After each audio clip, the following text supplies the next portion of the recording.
Assalamualaikum warahmatullahi wabarakatuh. Nama saya Fitriana Kusumawardani dari kelas Ekonomi Syariah 3 angkatan 2020 dengan NIM 2041050200077. Baiklah, di sini saya akan memberi tanggapan atau review mata kuliah Ekonomi Makro yang diampu oleh Bapak Dr. Abdul Wadud Nafis, LC MEI dengan judul Ekonomi Tertutup Tanpa Kebijakan Pemerintah.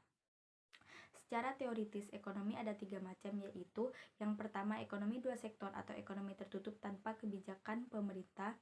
Yang kedua, ekonomi 3 sektor atau ekonomi tertutup dengan kebijakan pemerintah. Dan yang ketiga yaitu ekonomi 4 sektor atau ekonomi terbuka. Tapi dalam pembahasan kali ini, beliau menjelaskan secara khusus tentang ekonomi 2 sektor atau ekonomi tertutup tanpa kebijakan pemerintah. Yang pertama yaitu pengertian ekonomi 2 sektor. Ekonomi 2 sektor adalah perekonomian yang terdiri dari sektor rumah tangga dan perusahaan.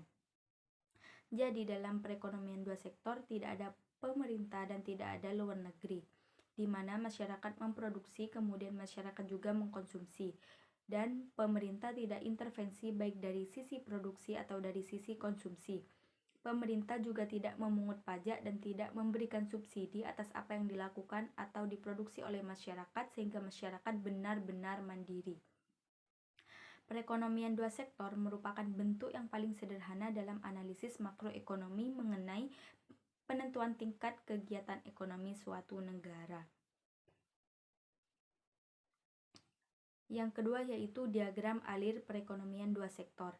Dalam diagram perekonomian 2 sektor hanya ada 2 hubungan, yakni rumah tangga produsen dan rumah tangga konsumen. Artinya, perusahaan memproduksi barang dan kemudian ada yang mengkonsumsi. Yang ketiga yaitu aliran pendapatan dalam perekonomian 2 sektor. Adapun aliran pendapatan dalam perekonomian 2 sektor meliputi yang pertama yaitu sektor perusahaan menggunakan faktor-faktor produksi yang dimiliki rumah tangga, misalnya tanah, tenaga, atau berupa dana dan sebagainya. Yang kedua, sebagian besar pendapatan yang diterima rumah tangga akan digunakan untuk konsumsi, yaitu membeli barang dan jasa yang dihasilkan oleh sektor perusahaan. Yang ketiga, sisa pendapatan rumah tangga yang tidak digunakan untuk konsumsi akan ditabung dalam lembaga keuangan. Dan yang keempat, pengusaha yang ingin melakukan investasi akan meminjam tabungan rumah tangga yang dikumpulkan oleh lembaga keuangan. Yang keempat yaitu hubungan antara konsumsi dan pendapatan. Pendapatan rumah tangga adalah faktor terpenting untuk menentukan tingkat pengeluaran. Artinya, ketika rumah tangga belum mendapatkan pendapatan sama sekali, pasti akan tetap melakukan konsumsi untuk memenuhi kebutuhannya. Tapi ketika sudah mulai mempunyai pendapatan, walaupun masih kecil, pasti pengeluaran tambah naik dan terus bertambah naik. Sampai pada masa tertentu ada keseimbangan dan terus berkembang sampai bisa menabung. Adapun keterangan dari tabel mengenai hubungan konsumsi dan pendapatan yang dijelaskan oleh beliau ialah sebagai berikut.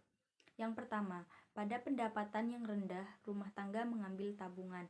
Hal ini berarti rumah tangga harus menggunakan harta atau tabungan masa lalu untuk membiayai konsumsi. Yang kedua, kenaikan pendapatan menaikkan pengeluaran konsumsi dan sisa pertambahan pendapatan ditabung. Yang ketiga, pada pendapatan yang tinggi, rumah tangga menabung. Yang selanjutnya yaitu kecondongan mengkonsumsi.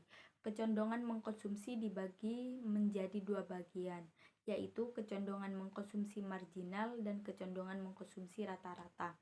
Yang pertama yaitu kecondongan mengkonsumsi marginal.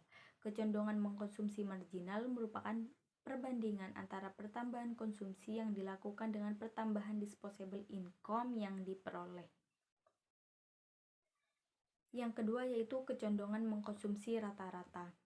Kecondongan mengkonsumsi rata-rata merupakan perbandingan antara tingkat konsumsi dengan tingkat disposable income. Yang selanjutnya yaitu kecondongan menabung. Kecondongan menabung terbagi menjadi 2 bagian juga, yaitu kecondongan menabung marginal dan kecondongan menabung rata-rata. Yang pertama yaitu kecondongan menabung marginal. Kecondongan menabung marginal merupakan perbandingan antara pertambahan tabungan dengan pertambahan disposable income. Yang kedua yaitu kecondongan menabung rata-rata. Kecondongan menabung rata-rata menunjukkan perbandingan antara tabungan dengan pendapatan disposable. Yang kelima yaitu fungsi konsumsi dan tabungan. Yang pertama, fungsi konsumsi. Fungsi konsumsi adalah suatu fungsi yang menggambarkan sifat hubungan antara tingkat konsumsi rumah tangga dalam perekonomian dengan pendapatan nasional atau pendapatan disposable. Adapun fungsi atau rumusnya ialah sebagai berikut. C sama dengan A plus BY atau C sama dengan A plus BYD, di mana A adalah konsumsi rumah tangga saat pendapatan nasional sama dengan 0. B adalah MPC dan YD adalah pendapatan yang dapat dibelanjakan. Yang kedua yaitu fungsi tabungan. Fungsi tabungan adalah suatu fungsi yang menunjukkan sifat hubungan antara tingkat tabungan rumah tangga dalam perekonomian dengan pendapatan nasional atau pendapatan disposable. Adapun fungsi atau rumusnya ialah sebagai berikut.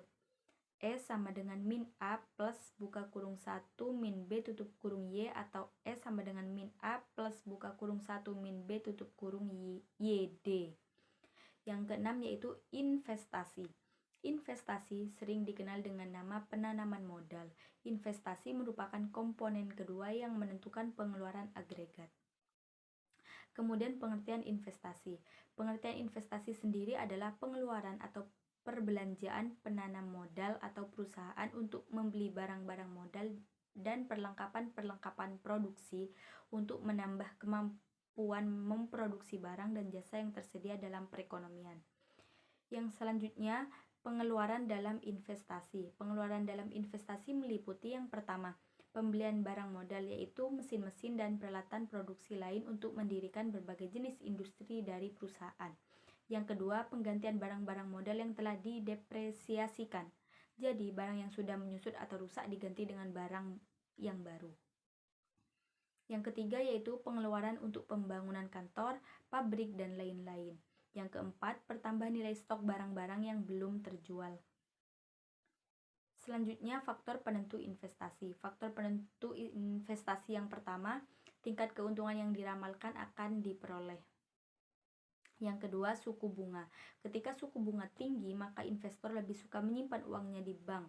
Tapi ketika suku bunga mulai menurun, investor akan menjual investasinya di suku bunga real karena kebutuhannya lebih tinggi. Jadi suku bunga mempengaruhi tingkat rendahnya investasi. Yang ketiga, ramalan mengenai keadaan. Yang keempat, kemajuan teknologi. Semakin maju teknologi, maka investasi cenderung lebih tinggi. Yang kelima, tingkat pendapatan nasional dan perubahannya. Dan yang keenam, keuntungan yang diperoleh perusahaan-perusahaan. Kemudian, fungsi investasi. Fungsi investasi merupakan fungsi yang menunjukkan hubungan antara tingkat investasi dan tingkat pendapatan. Fungsi investasi terbagi menjadi dua bagian, yaitu fungsi investasi otonomi dan fungsi investasi terpengaruh. Yang pertama, fungsi investasi otonomi. Fungsi investasi otonomi merupakan investasi yang besarnya tetap atau jenis investasi yang tidak terpengaruh dengan besarnya pendapatan. Yang kedua, fungsi investasi terpengaruh. Fungsi investasi terpengaruh merupakan investasi yang besarnya dipengaruhi oleh besarnya pendapatan nasionalnya. Jadi, semakin tinggi pendapatan nasionalnya, semakin tinggi investasinya. Yang ketujuh yaitu keseimbangan perekonomian negara. Dalam perekonomian dua sektor, keseimbangan perekonomian negara tercapai apabila pendapatan nasional sama dengan konsumsi dan investasi sama dengan tabungan. Sekian tanggapan atau review dari saya. Jika ada salah pengucapan kata atau kalimat, saya mohon maaf yang sebesar-besarnya. Akhiron, assalamualaikum warahmatullahi wabarakatuh.